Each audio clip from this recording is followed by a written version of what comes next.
V výške vidím orla, aj ten sa ide pozrieť na ten kamenolom, čo idú odstrel teraz robiť.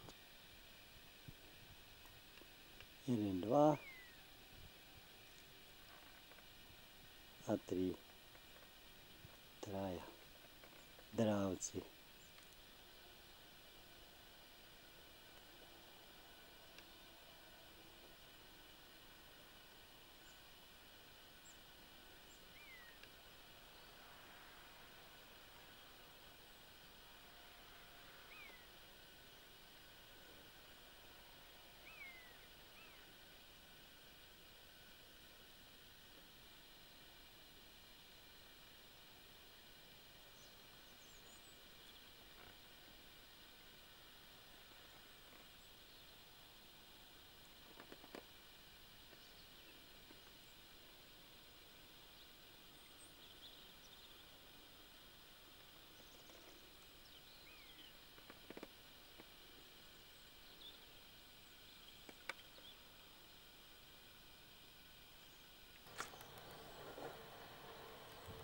Dnes bol hlásený lesom, že bude odstrel o 13. hodine.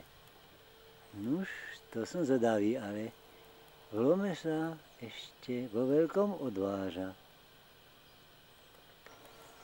Dnes je pondelok a máme tu 4 Tatrovky. V sobotu, keď chatári boli na chatách, tak premávalo skoro 15, ani sa nedalo spočítať, skoro 15 Tatroviek a prachu bolo toľko a hluku, že sa to vôbec nedá tam dýchať.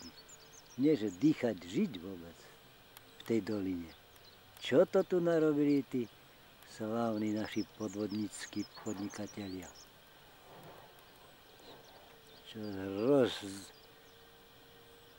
rypu Slovensko rozpredajú všetko, čo sa dá, že získajú